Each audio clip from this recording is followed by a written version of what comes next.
जीवन में जब हम किसी रिश्ते में होते हैं तो हमें अपने साथी के प्रति समर्पित रहना चाहिए, तो वह अधिक मजबूत और स्थायी होता है। हमें अपने रिश्तों में ईमानदार रहना चाहिए और एक दूसरे पर विश्वास करना चाहिए। तो दोस्तों, आपको यह कहानी कैसी लगी कमेंट में हमें जरूर बताएं, और अगर चैनल पर पहली बार आए हो तो चैनल को सब्सक्राइब करना न भूलें। ऐसी मजेदार कहानियां सुनने के लिए तब तक के लिए हमें इजाजत दे मिलेगी जल्दी ही एक नई कहानी के साथ। जब मैं कॉलेज एग्जाम की पढ़ाई करते करते बोर हो गई थी तो मैंने मोबाइल में ऐसी वाली वीडियो देखने का मन बनाया और देखने लगी, और एक दिन मेरे जीजू ने मुझे ऐसी वीडियो देखते हुए पकड़ लिया। उस दिन से जीजू मेरे साथ मेरी दुकान का उद्घाटन करने की जिद करने लगे। वे मेरा उद्घाटन करना चाहते थे, लेकिन हर बार मैं उन्हें उद्घाटन करने से मना कर देती। मेरी कॉलेज की परीक्षा नजदीक आ रही थी, जिसके लिए मैं पढ़ाई कर रही थी, और हमारे घर पर ऐसा कोई नहीं था जो मुझे कॉलेज तक ले जाए। कॉलेज हमारे घर से काफी दूरी पर था, इस कारण हमें एक दिन पहले ही कॉलेज जाना पड़ता था। फिर मैं जीजू को लेकर चली गई। मैं जीजू के साथ नहीं जाना चाहती थी। मुझे पता था जीजू को समय मिलते ही वो मेरी दुकान का उद्घाटन कर देंगे, लेकिन मेरे पास दूसरा रास्ता नहीं था, इस कारण मुझे उनके साथ ही जाना पड़ा। मैं उद्घाटन कराने के लिए बार बार मना करती, लेकिन जीजू तो मान ही नहीं रहे थे। यार, घर से निकलने बाद पहुंचकर आज हम एक कमरा किराए पर लेके रुकने वाले थे। मैं जीजू से 2 कमरे बुक करने को बोल रही थी, लेकिन इधर उधर घूमने के बाद पता चला कि सारे होटल के कमरे बुक हो चुके थे।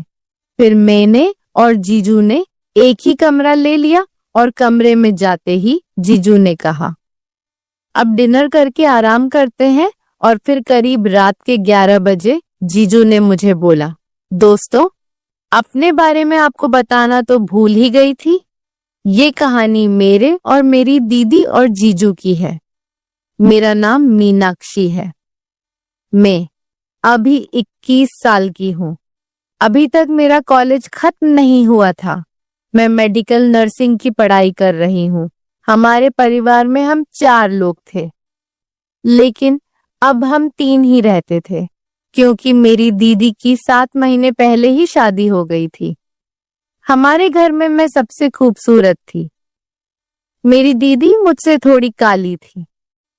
जब भी मेरी दीदी के लिए कोई रिश्ता आता तो वे लोग मुझे ही पसंद करते थे, लेकिन अभी मैं बहुत छोटी थी और शादी की उम्र भी अभी कम थी, और मेरी पढ़ाई भी पूरी नहीं हुई थी। इस कारण मैं उन्हें मना कर देती। 20-22 की उम्र होने पर लाइफ में काफी कुछ बदलाव होने लगते हैं। कोई अच्छे रास्ते पर चलते तो कोई बुरे रास्ते पर। मैं थोड़ी ज्यादा नहीं थी और कम भी नहीं। कभी कभी जब पढ़ाई से बोर हो जाती तो मैं भी वो फिल्में देख लिया करती। इस उम्र में सभी के मन में कुछ ना कुछ करने की ख्वाहिश जगती है। मैं ज्यादा बिगड़ी हुई नहीं थी, लेकिन कभी कभी वो फिल्में देख लिया करती थी। एक दिन मेरे जीजू हमारे घर आए। उस रात उन्होंने मुझे वो फिल्म देखते हुए पकड़ लिया। तब से वे मेरे साथ उस फिल्म की बातें करने लगे। बात इतनी आगे बढ़ चुकी थी कि जीजू अब वह मेरी दुकान का उद्घाटन करने की बात कर रहे थे। वे कहते, तुम्हारी दीदी बहुत काली और मोटी है, इस कारण उसके साथ वो बात नहीं है। तुम अभी फ्रेश हो, तुम्हारे साथ बहुत अच्छा लगता है। लेकिन मैं जीजू को मना कर देती। मैं अपने दीदी के पति के साथ अपनी दुकान का उद्घाटन नहीं कराना चाहती थी। फिर एक दिन हमारे घर पर एक फंक्शन था। उस फंक्शन के लिए कपड़े भी खरीदने थे, तो माँ ने मुझे जीजू के साथ कपड़े खरीदने भेज दिया। हालांकि मैं जीजू के साथ जाना नहीं चाहती थी, लेकिन और जाने वाला कोई नहीं था, तो मैं जीजू के साथ ही चली गई। बहुत सारे कपड़े देखने के बाद मुझे कुछ कपड़े पसंद आए, तो मैं उन्हें ट्राई करने चेंजिंग रूम में चली गई। मैं कपड़े देख ही रही थी, तभी जीजू चेंजिंग रूम में आए और मुझसे आकर बोले, कितने कपड़े देख रही हो? उस वक्त मेरे पास सिर्फ आधे ही कपड़े थे। मैंने उन्हें रूम से बाहर निकाला और उन्हें बाहर निकालते में मेरी तो हालत खराब हो गई। फिर मैंने और कपड़े देखे और ट्राई किए तो मुझे कम ही कपड़े पसंद आए। फिर जल्दी से शॉपिंग करके हम घर चले गए। जीजू मुझसे एक ही बात मनवाना चाहते थे, मैं उनके हाथों से अपनी दुकान का उद्घाटन करवा लूं। वे कहते, मेरे से अपनी दुकान का उद्घाटन करने में तुम्हें क्या दिक्कत है? लेकिन मैं ऐसा नहीं करना चाहती थी। मेरी कॉलेज की परीक्षा भी पास आ रही थी। मेरी मेडिकल नर्सिंग की परीक्षा थी। लेकिन एक परेशानी थी, मेरी परीक्षा की और दूसरी हमारे कॉलेज की। इस वक्त हमारा कॉलेज बंद था। सभी बच्चे अपने अपने घर जा चुके थे। फिर भी कॉलेज वाले एग्जाम ले रहे थे। कॉलेज हमारे घर से भी बहुत दूर था। जाने में करीब 1 दिन लग जाता था। हमारे घर पर मुझे कॉलेज तक ले जाने वाला कोई नहीं था। तो दीदी कहने लगी, तू अपने जीजू को साथ लेकर जा, हमारे पास गाड़ी भी है, तुम्हें जाने में कोई दिक्कत नहीं होगी फिर में। और जीजू सुबह ही घर से निकल गए। करीब शाम के 4 बजे हम कॉलेज पहुंच गए। लेकिन हम कॉलेज में नहीं गए, हम एक होटल में रहने चले गए। जीजू ने एक कमरा बुक कर लिया। मैं 2 कमरे बुक करवानी चाहती थी, लेकिन जीजू ने मना कर दिया। खाना खाने के बाद जीजू कहने लगे, चलो हम पार्क में घूम आते हैं। मुझे पार्क में घूमने में बहुत मजा आता था, तो मैं जल्दी से मान गई। लेकिन जीजू मुझे पार्क की बजाय किसी जंगल में लेकर चले गए। रात के 9 बज रहे थे। जंगल बहुत ही डरावना हो चुका था। मेरे डर से पसीने छूट गए। जीजू मुझे लेकर घने जंगल में चले गए और जीजू ने कहा, अब तुम्हें मेरी बात माननी ही पड़ेगी, नहीं तो मैं तुम्हें इस जंगल में अकेला छोड़कर चला जाऊंगा। मैंने पूछा, कौन सी बात? तो वे कहने लगे, मैं तुम्हारी दुकान का उद्घाटन करना चाहता हूँ। मैंने कहा, मैं मर जाऊंगी लेकिन दुकान का उद्घाटन आपसे कभी नहीं करवाऊंगी। तभी जीजू अचानक अंधेरे में छुप गए। मैं होटल जाने का रास्ता खोजने लगी। बहुत समय तक मैं रास्ता ढूंढती रही, लेकिन मुझे कोई रास्ता नहीं मिला। हम काफी जंगल के अंदर आ चुके थे। मैं जोर जोर से चिल्ला रही थी, लेकिन आसपास कोई भी नहीं था। बहुत समय हो चुका था। जीजू अभी तक बाहर नहीं निकले थे। मुझे डर भी बहुत लग रहा था। जंगल से अजीब अजीब आवाजें आ रही थी। अब मुझसे खड़ा भी नहीं हुए जा रहा था।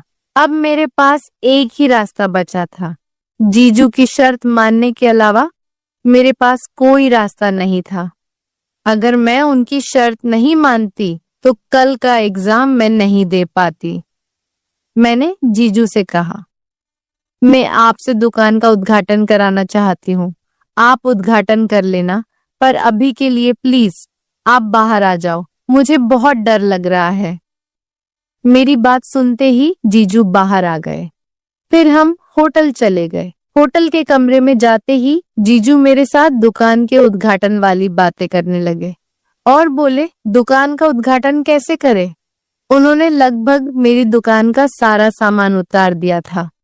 वे जैसा दुकान का उद्घाटन करना चाहते थे वो ऐसा करने लगे। मुझे बहुत बुरा लग रहा था।